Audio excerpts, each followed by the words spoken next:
पौराणिक ग्रंथों में कच्छ और देवयानी की प्रेम कथा का वर्णन मिलता है। कच्छ जहाँ गुरु बृहस्पति के पुत्र थे, वहीं देवयानी असुरों के गुरु शुक्राचार्य की पुत्री थी। पौराणिक कथाओं से पता चलता है कि देवताओं और दैत्यों के बीच कई युद्ध हुए हैं। दैत्यों के गुरु शुक्राचार्य जी थे, जिन्होंने शिव की कठोर तपस्या कर मृत्यु संजीवनी विद्या का ज्ञान हासिल किया था, जिस वजह से दैत्यों को भी सभी युद्ध में विजय प्राप्त होती थी। क्योंकि युद्ध के मैदान में जो भी दैत्य मारे जाते थे, शुक्राचार्य उन्हें अपनी विद्या से पुनः जीवित कर देते थे। शिवजी के द्वारा दैत्यों के गुरु शुक्राचार्य को दिया गया यह वरदान एक बड़ी समस्या बन गई थी। उधर दैत्यों के गुरु बृहस्पति ऐसी कोई भी विद्या नहीं जानते थे जिसे पुनर्जीवन दिया जा सके। इस समस्या से निजात पाने के लिए बृहस्पति ने अपने पुत्र कच्छ को दैत्य गुरु शुक्राचार्य का शिष्य बनाने का निश्चय किया।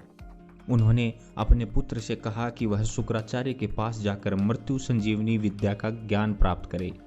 साथ ही बृहस्पति ने कच्छ से कहा कि यदि वो शुक्राचार्य की पुत्री देवयानी को प्रभावित और आकर्षित करने में सफल हो गए तो यह विद्या सीखना और भी आसान हो जाएगा। कच्छ बृहस्पति की तीसरी पत्नी ममता के पुत्र थे। अपने पिता के आदेश का पालन करने के लिए कच्छ दैत्य गुरु शुक्राचार्य के पास पहुंचे। कच्छ देखने से एक तेजस्वी और बुद्धिमान युवक प्रतीत होते थे। उनकी सुंदरता और शौर्यता को देखकर शुक्राचार्य की पुत्री देवयानी मन ही मन उन पर मोहित भी हो गई थी। उधर दैत्यों को कच्छ के आने पर यह आभास हो गया था कि कच्छ वहां मृत्यु संजीवनी विद्या सीखने आया है। दैत्यों ने सोचा कि यदि कच्छ ने विद्या सीख ली तो उनके लिए घातक सिद्ध हो सकता है। इसलिए दैत्यों ने मिलकर कच्छ का वध कर दिया। जब देवयानी को कच्छ के वध की सूचना मिली तो वो सहन नहीं कर सकी। उसने अपने पिता से कच्छ को पुनः जीवित करने को कहा। शुक्राचार्य देवयानी की कच्छ के प्रति भावनाओं को भांप गए और उन्होंने कच्छ को फिर से जीवित कर दिया।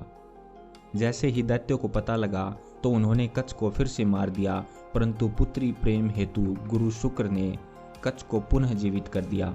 यह देख दैत्य क्रोधित हो उठे। फिर दैत्यों ने कच्छ का वध कर उसके शव को जला दिया। फिर राख को एक पेय पदार्थ में मिलाकर शुक्राचार्य को पिला दिया। यह बात जब देवयानी को पता चली तो उसने एक बार फिर कच्छ को जीवित करने के लिए अपने पिता से कहा। बेटी की बात मानते हुए गुरु शुक्र ने अपनी शक्ति से कच्छ का पता लगाने का प्रयास किया। उन्हें ज्ञात हुआ कि कच्छ उनके पेट में है।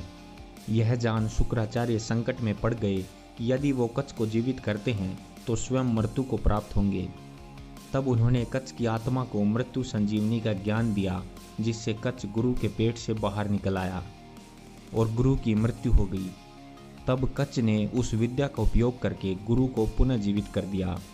देवयानी कच्छ को देख प्रसन्न हो उठी और कच्छ के सामने विवाह का प्रस्ताव रखा।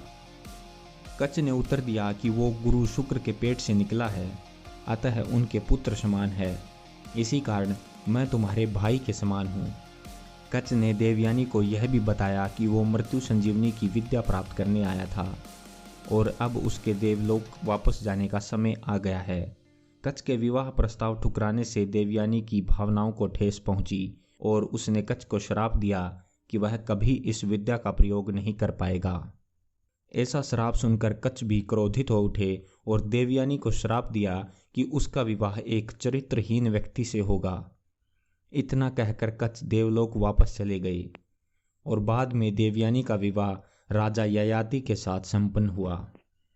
दोस्तों, इसी तरह की रोचक जानकारी के लिए आप हमारे चैनल खोजबीन को सब्सक्राइब कर लें, ताकि आगे आने वाली वीडियोज़ की जानकारी आप तक लगातार पहुंचती रहे।